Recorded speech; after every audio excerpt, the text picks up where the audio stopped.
അങ്ങനെ കാത്തിരിപ്പിനൊടുവിൽ ലൗലി എന്ന ചിത്രത്തിൻ്റെ ഫസ്റ്റ് ഹാഫ് റെസ്പോൺസൊക്കെ ആരാധകർക്ക് മുന്നിൽ പുറത്തു വന്നിരിക്കുകയാണ്. ആ ഒരു അപ്ഡേഷനാണ് ഇന്നൊരു വീഡിയോ ഭാഗത്തെ. വീഡിയോയിലേക്ക് വരുമ്പോൾ വീഡിയോ ലൈക്ക് ചെയ്യുക, ചാനൽ സബ്സ്ക്രൈബ് ചെയ്യുക. മെയ് മാസം അങ്ങോട്ട് ധാരാളം ചിത്രങ്ങൾ OTT റിലീസ് ചെയ്യും. നമ്മുടെ ചാനൽ ഭാഗം പരിശോധിച്ചാൽ ആ വീഡിയോയ്ക്ക് നിങ്ങൾക്ക് കാണാൻ വേണ്ടി സാധിക്കുന്നതായിരിക്കും. മാത്യൂസ് നായകനായെത്തി ഇന്ന് മെയ് 16-ാം തീയതി റിലീസിനെത്തിയ ചിത്രമായിരുന്നു ലൗലി. എല്ലാ സിനിമാ പ്രേമികളും ഒരേപോലെയായിരുന്നു ലൗലി എന്ന ചിത്രത്തിൻ്റെ റിലീസിനായി കാത്തിരുന്നത്. ചിത്രത്തിൻ്റെ ട്രെയിലറിനൊക്കെ മികച്ച അഭിപ്രായം തന്നെ സ്വന്തമാക്കാൻ വേണ്ടി സാധിച്ചിട്ടുണ്ടായിരുന്നു.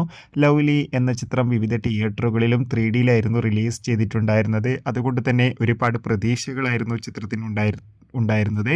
ഇപ്പോൾ ചിത്രത്തിൻ്റെ ആദ്യ ഷോ കേരളത്തിലെ വിവിധ തിയേറ്ററുകളിൽ അവസാനിക്കുമ്പോൾ ചിത്രത്തിന് അത്യാവശ്യം മികച്ച അഭിപ്രായം തന്നെയാണ് പുറത്തുവന്നുകൊണ്ടിരിക്കുന്നത്. ചിത്രം ഒരു മികച്ച 3D ദൃശ്യ വിസ്മയം തന്നെയാണെന്നും ചിത്രത്തിൽ നമുക്ക് മാത്യൂസിൻ്റെ വെറൈറ്റി നിറഞ്ഞ ഒരു അഭിനയം തന്നെ കാണാൻ വേണ്ടി സാധിക്കുന്നുണ്ടെന്ന് റിപ്പോർട്ടുകൾ സൂചിപ്പിക്കുകയാണ്. കാത്തിരിക്കാം കൂടുതൽ റെസ്പോൺസിനായി.